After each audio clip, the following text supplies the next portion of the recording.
is, right? We're going to have a good time. December 5th.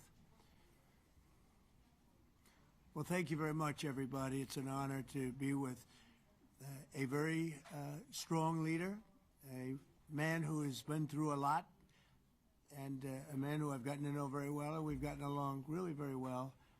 And we had a big call yesterday, as you know, with President Putin, and we'll be talking about it.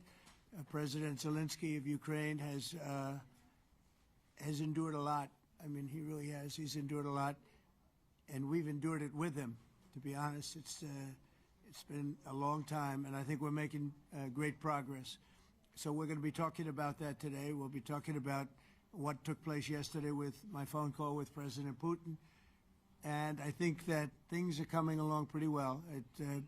It began with Alaska, where I think certain guidelines were discussed, and we want to see if we can get this done. This was long ago into the Biden administration. I came here and we inherited this, and we'd like to see if we could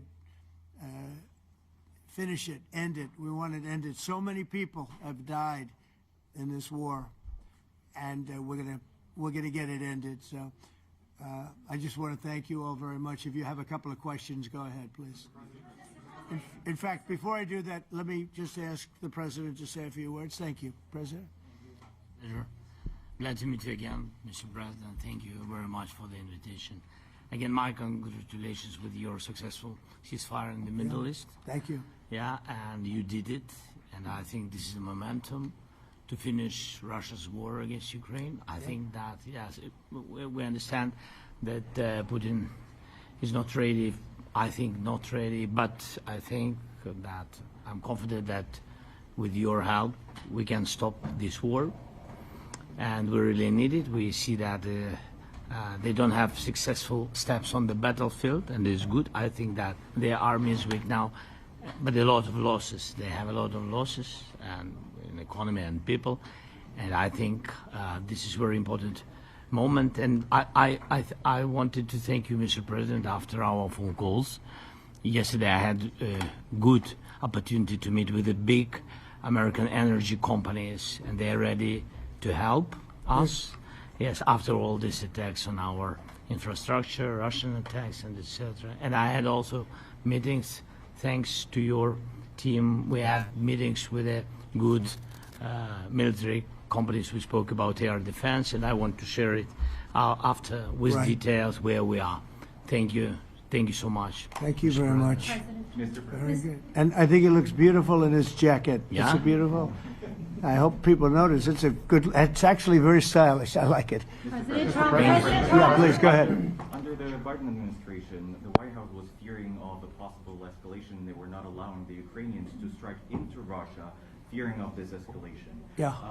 Would your administration allow Ukrainians to strike deep into Russia? We're going to be talking about that. That's something we'll be talking about. You're right. It's an escalation, but we'll be talking about that. Mr. President. Mr. President Zelenskyy joined you in Hungary to meet President Putin. Because it's a leader that we like. We like Viktor Orban. He likes him. I like him. It's a country that's a safe country. He's done a very good job. He's been a very good leader in the sense of running his country. He doesn't have a lot of the problems that other countries have. And so we've decided that we'll be going to be with Viktor Orban, and he will, I think he'll be a very good host. President Trump. President Trump. President Trump. Right here. It's President in Trump. Hungary, yeah. We're doing Hungary, yeah. With Putin, trilateral meeting, or is it just you and Putin? To be determined, but I would say most likely it's going to be a double meeting. It'll be a double meeting, but we will have the President, Zelenskyy, in touch. There's a lot of bad blood with the two presidents, and I'm not speaking out of turn when I say it. It's a very difficult situation. You know, we just settled the war, and after thousands of years, I guess. People say anywhere from 500 to 3,000 years, and I was in rooms, as you saw, because you were with me, a lot of you were with me last week, with leaders that didn't like each other, but they were able to get along. These two leaders do not like each other, and we want to make it comfortable for everybody. So one way or the other, will be involved in threes, but it may be separated. President Trump, Mr. President. President Trump. Was he what? Where are you from? From Ukraine. He actually had a Okay, good. conversation with me. Good, yeah. What if President Putin doesn't agree to peace in Hungary? What do you do then? Do you have? Well, let's see what happens. I mean, what if? I think he will. I think that President Putin wants to end the war, or I wouldn't be talking this way. I think he wants to end the war. I spoke to him yesterday for 2.5 hours. We went through a lot of details. He wants to get it ended. I think that President Zelenskyy wants to get it ended. Now we have to get it done. President Trump, Kara Castronova from Lindell TV. And although I love asking you questions, today my question is for President Zelenskyy of Sure. Ukraine. Go ahead, please. Thank you. Our President Zelenskyy, President Trump, just brokered a peace deal in the Middle East that all Americans, both sides of the aisle, are very proud of. But to meet that deal, both sides had to make concessions. Our president has stuck out his neck in many ways to make a peace deal for your war as well. What specific concessions are you willing to make to end this war with Russia? Will you give up joining NATO? Americans have foreign war fatigue, and our president, as he said, we need our tomahawks too. To me. Yes, you, Okay. President Zelenskyy. Thank you What very much. concessions will you That's some question, right? So many Thank questions you. in one. Thank you very much for your question. First of all, I think we need to sit and speak. The second point, we need ceasefire. Even now, you see in the Middle East, it's very difficult to hold ceasefire. Everywhere, in every war, it's very difficult. We want peace. Putin doesn't want. That's why we need pressure on him. We will speak with President today what we need. We understand what we need to push Putin to negotiation table. And as I said previously, so we are ready to speak in any kind of format, bilateral, trilateral, doesn't matter. Matter just peace. This is important.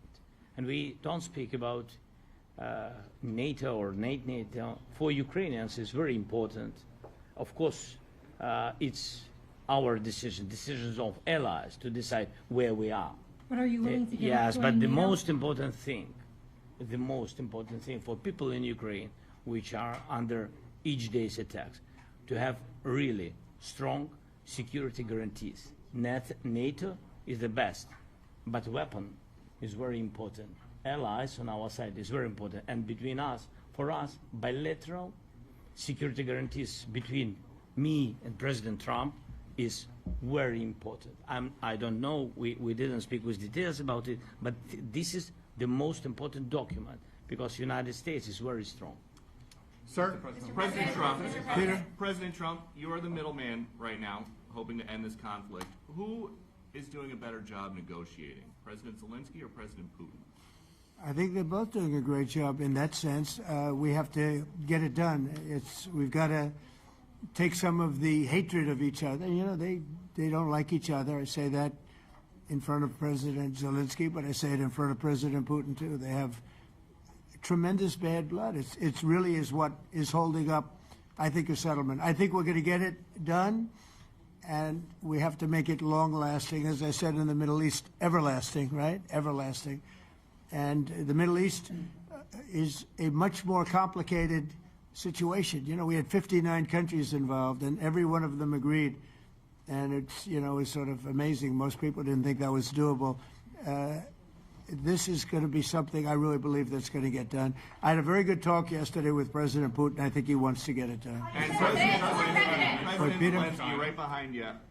When we were in Israel with President Trump earlier in the week, we heard a lot about the difference in diplomacy between President Trump and President Joe Biden before him. What do you see as the biggest difference in diplomacy between President Trump and President Biden?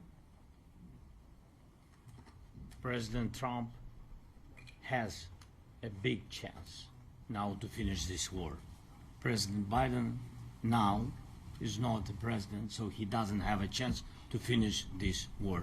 And President Trump is really showed for the world that he can manage ceasefire in Middle East, and that's why I hope that he will do this, and we will also have such big success. For Ukraine, it's a big chance. And I hope that President Trump can manage it. I would say the biggest difference is one is extremely competent and the other one is grossly incompetent. Sir, a few weeks ago in New York when you two met, you said that you think Ukraine could ultimately take back all the territory that it's lost so far. Do you still think that's the case, or do you think there'll have to be some sort of You swap never of know. territories? Look, you know, war is very interesting. You never know, do you? You just never know. With war and peace, but you never know. Are you ready? President Missile. Please. Russia calls Tomahawk supply to Ukraine as an escalation, yet it continues using similar cruise missiles like Caliber. And Yeah. even Who are you with? Who are you with? You Ukraine? Yeah. Good. But Russia continue even using the cruise missiles and also nuclear-capable ballistic missiles in Ukraine since 2022. So do you consider providing Ukraine with the Tomahawk or similar missiles as an opportunity to equalize the possibilities of Ukraine and Russia and push Moscow to the negotiation Yeah. table?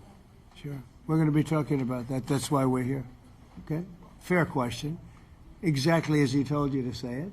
But we're going to be talking about it. Okay? Yeah, please. Mr. President, message to India and Hungary who is still refusing. You said India and Hungary? That's an interesting. And Hungary India and Hungary. It's an interesting combination. refuse to stop buying Russian oil.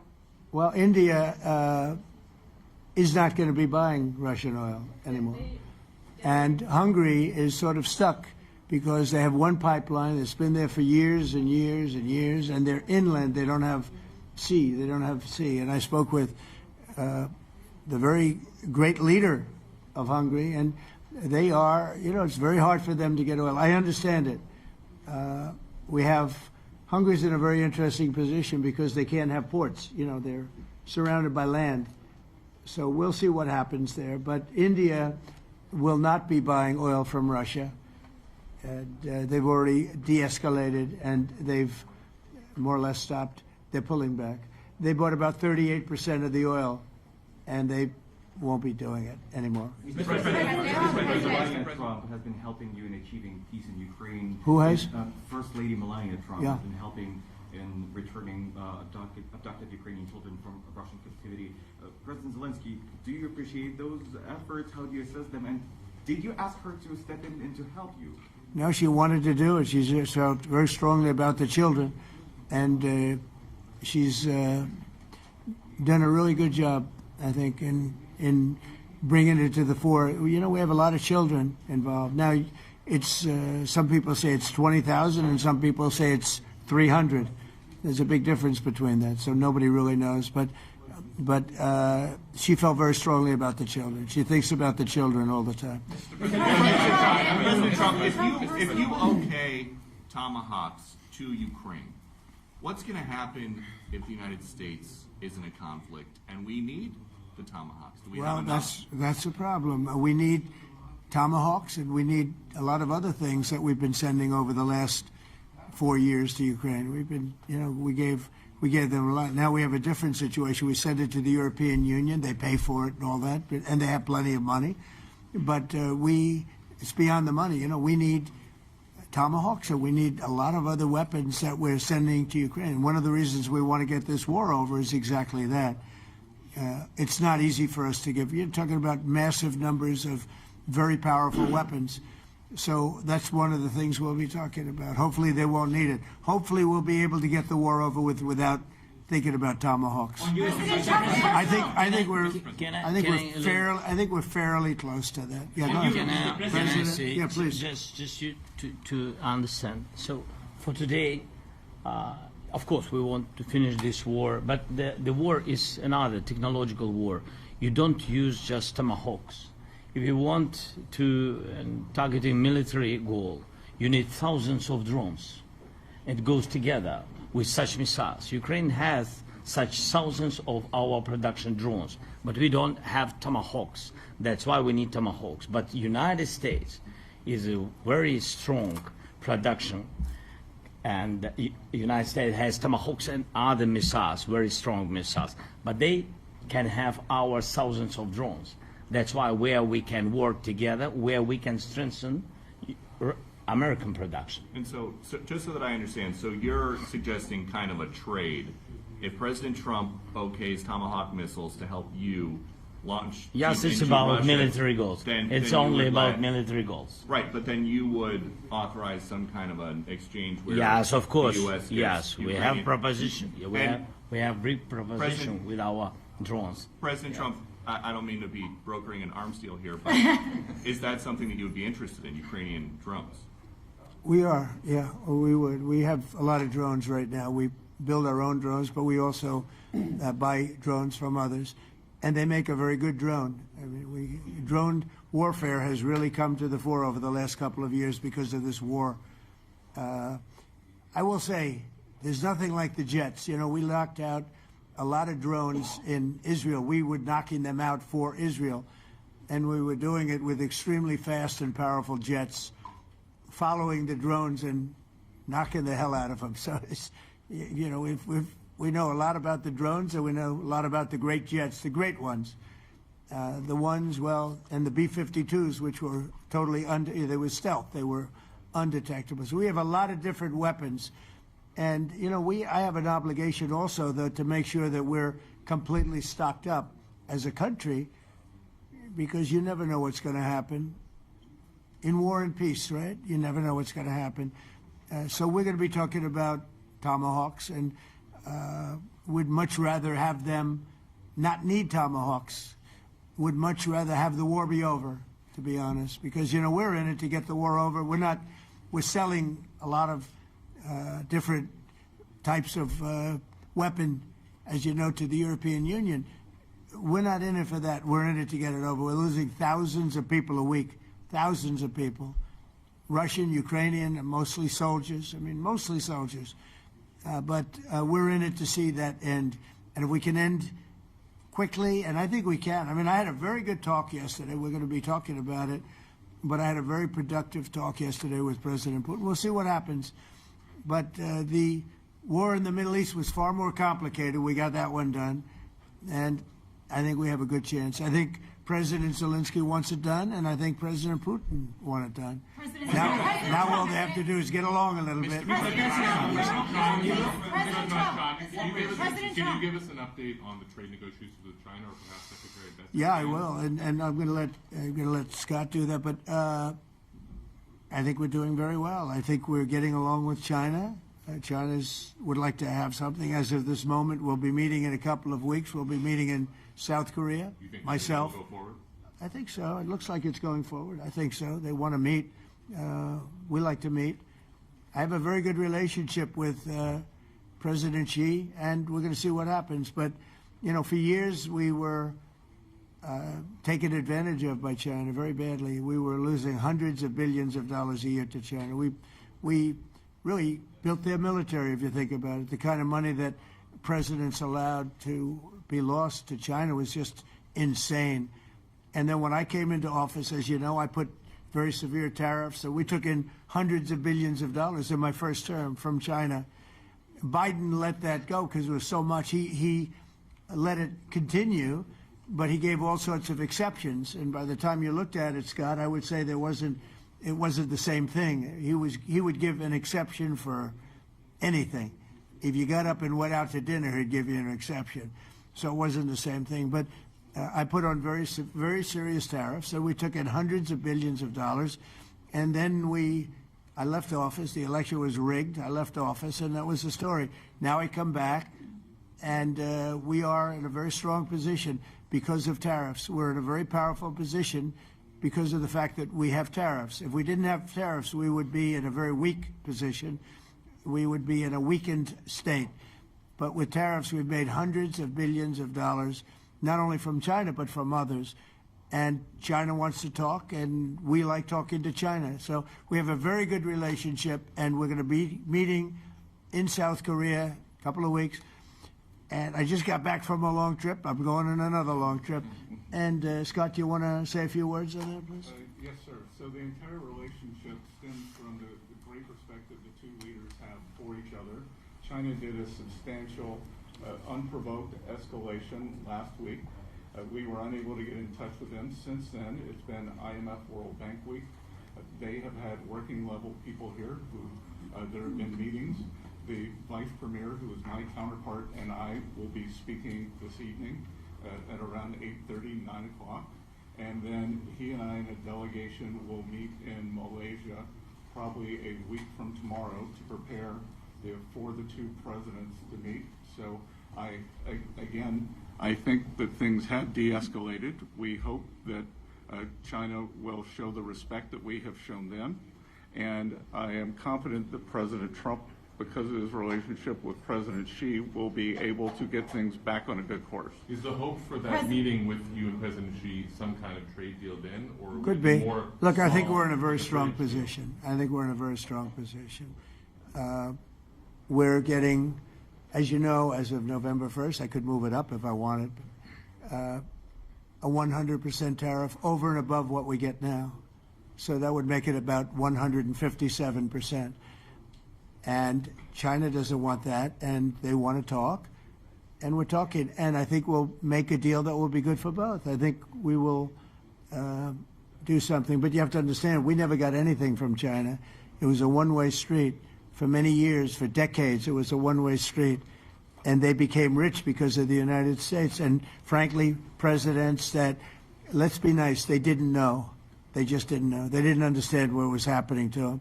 But I understood it. I understood it long before I ran for politics. I used to watch in amazement at how stupid our country was, how stupid they were. And we're not stupid anymore. And that includes with the European Union, that includes with Japan and South Korea. All we want to do is be treated fairly.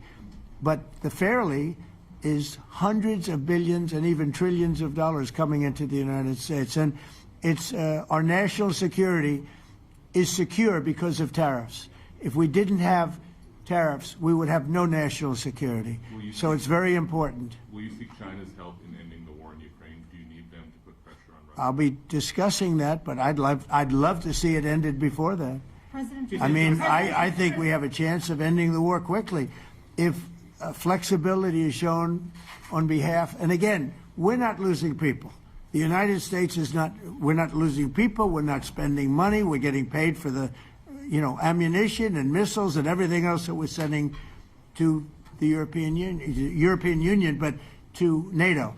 But it's very similar. If you look at the countries, I mean, it's very similar. And we just made a very fair trade deal with the European Union, and what we wanted, and we made a very good deal with NATO too. They pay for all of this. That's not what we're in this for. We're in it to save thousands of lives every week. Thousands and thousands of lives. That's why we're in it. And I think we have a very good chance of bringing this war to a conclusion. Europe's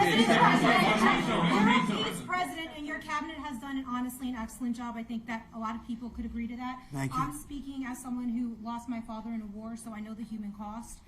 What would your advice be to American leaders, to world leaders, to neocons, to TV hosts who often speak about conflict in abstract or strategic terms rather than the human cost and the human terms? Look, my only statement is we have to get together. It's a very small group of people. It's the president, and the president. Okay, 3 presidents.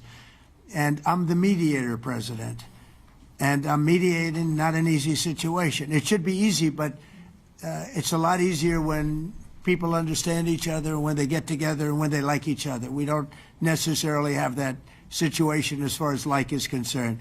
Maybe it can turn around. Maybe it can. But in the meantime, we'll have them keep a little bit of distance, and we're going to see if we can get it done. This is number 9, okay? This will be number 9 for me. I've solved 8, including the Middle East. I've solved 8. This, I thought, would have been among the easiest. We solved, President Putin mentioned yesterday Armenia, all of the different wars. He said it was amazing but the big one that he was surprised that we were able to settle was the Middle East. He thought it was incredible. He was very generous in that sense. This should be something we're able to settle, and I think we will be able to settle. Yeah, Brian. On that note, you will go down as the peacemaker, no doubt, and you will resolve this war. Well, we resolved 8 others. It's funny how people say that. If you get this one, every time I do one, they forget about that one. I solved 8 wars. Go to Rwanda and the Congo, talk about India and Pakistan, look at Thailand, look at all of the wars that we solved. And every time I solve one, they say, if you solve the next one, you're going to get the Nobel Prize. I didn't get a Nobel Prize. Somebody got it who's a very nice woman, very nice. I don't know who she is, but she was very generous. So I don't care about all that stuff. I just care about saving lives. But this will be number 9. But every time I solve one, they said, sir, if you solve one more, you're going to be known as a peacekeeper. So to the best of my knowledge, we've never had a president that solved one war. Not one war. Bush started a war. A lot of them start wars, but they don't solve the wars. They don't settle them. And especially when they have nothing to do with us. I saw almost, I guess, just about all of these wars had nothing to do with us. But I saved tens of millions of lives. The Prime Minister of Pakistan said, I saved millions of lives in interceding on Pakistan, and you look at Pakistan and India as an example. That would have been a bad one, 2 nuclear nations, right? So I say this, this is pretty much the last one, although I do understand that Pakistan attacked, or there is an attack going on with Afghanistan. That's an easy one for me to solve if I have to solve it.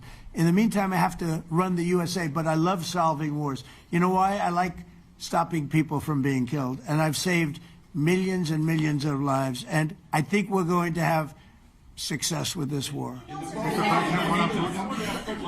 Wait, please. This, President Zelenskyy, this is your 3rd time over here. And by the way, you look excellent. Thank you, sir. Thank you. For you, by the way. This is your 3rd time here. How different sitting across from the president is this time versus the 2 previous times here at the White House, and how confident are you hearing the success rate of solving these prior wars that he can get this war solved? First of all, about suit. The same suit because the same president. It's very simple. The next president will have another suit.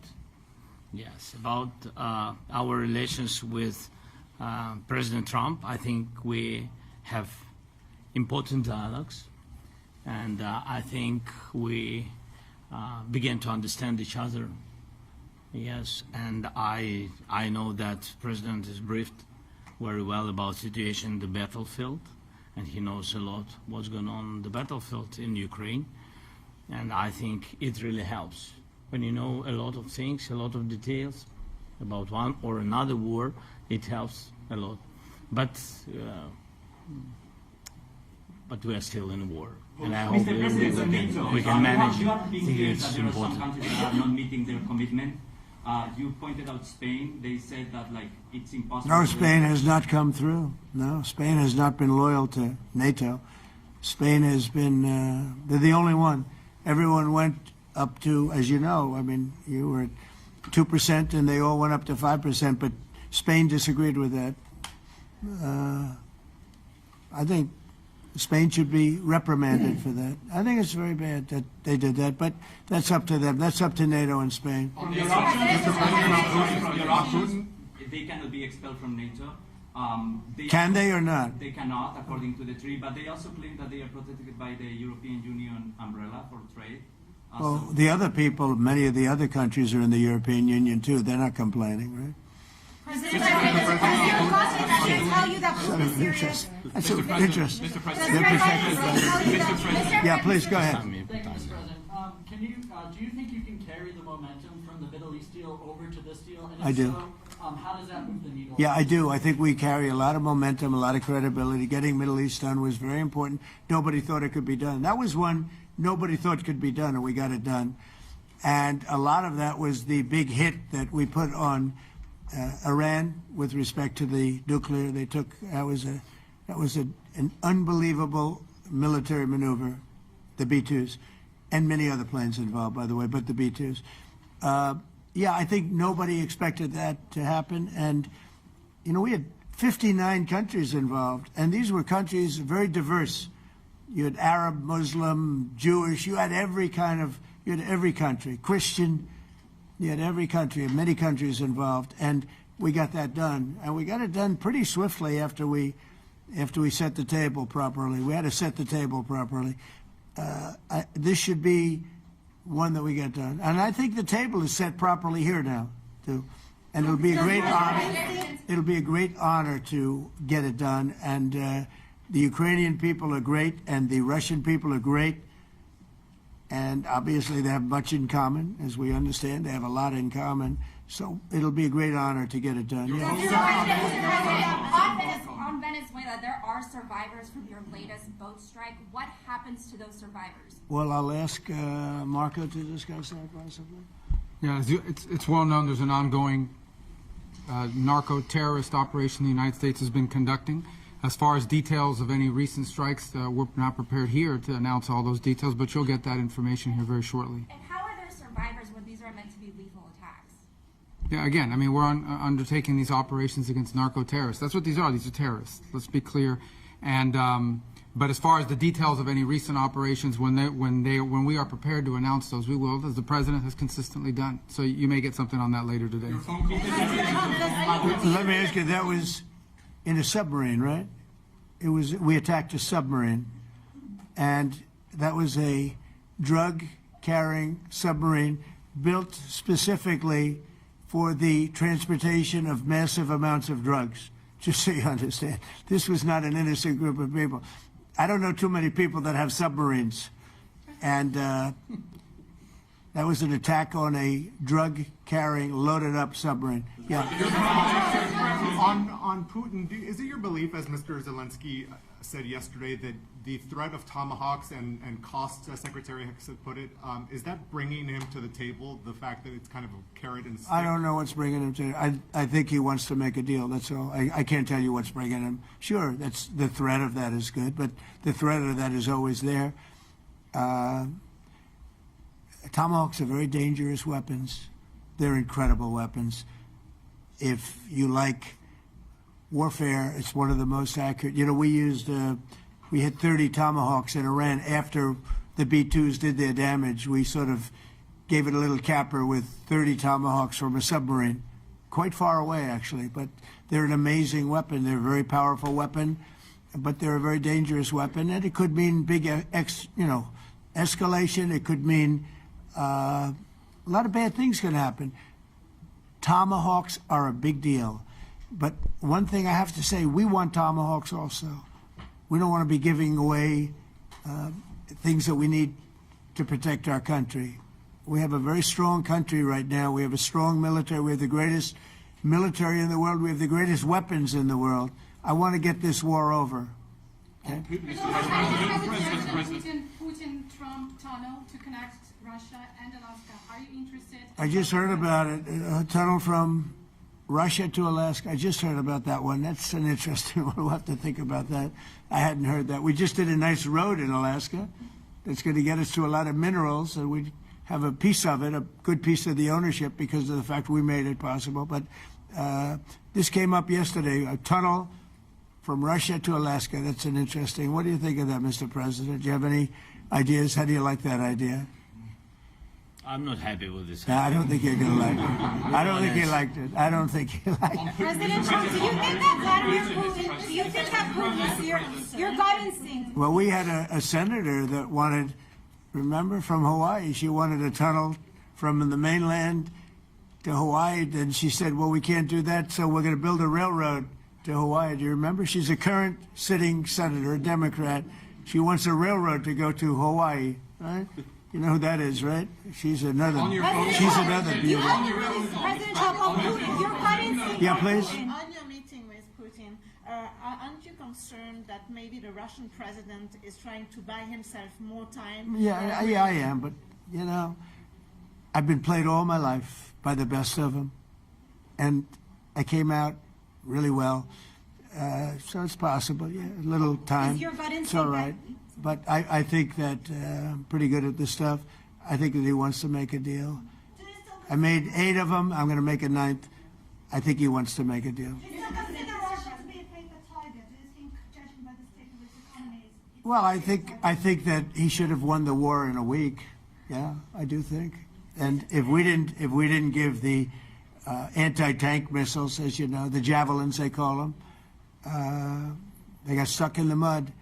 They would have been in Kiev very quickly. They were heading to Kiev. So, you know, in war, you have a lot of luck, too. You know, weather has won war, and the cold and the heat and all things take place in war. But that was a very interesting moment when the tanks started rolling and some brilliant general said, let's go through the mud instead of going down the highway, right? So they got a little bit lucky. But you know where they really got lucky? I gave javelins. That wasn't given by Barack Hussein Obama. He gave them sheets. You know, there's a statement. Obama gave them sheets and I gave them the javelins. And the javelins are a devastating weapon.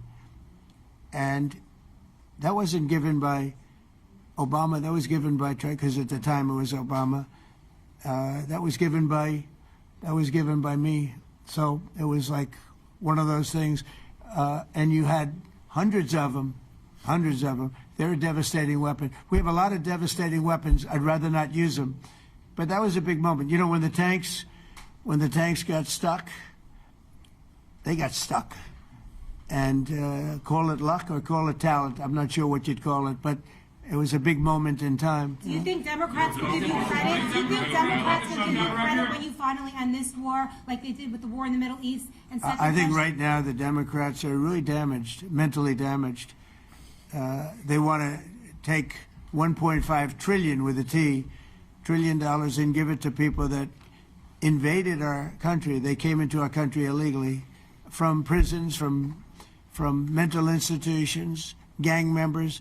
They want to give them health care and take it away from our citizens. We're not going to do that. $1.5 trillion. They want to destroy.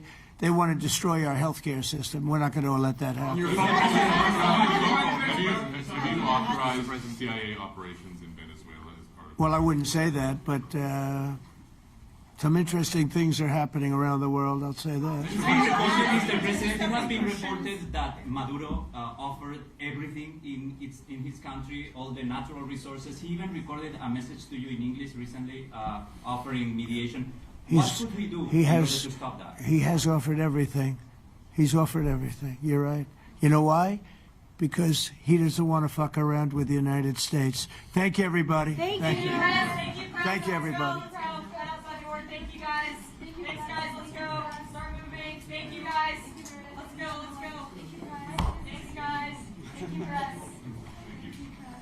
Thank you, Press. Thanks, President Trump. Thank you, Peter. Good job. Thanks, guys. Thank you, Press. I don't know, join us if you'd like.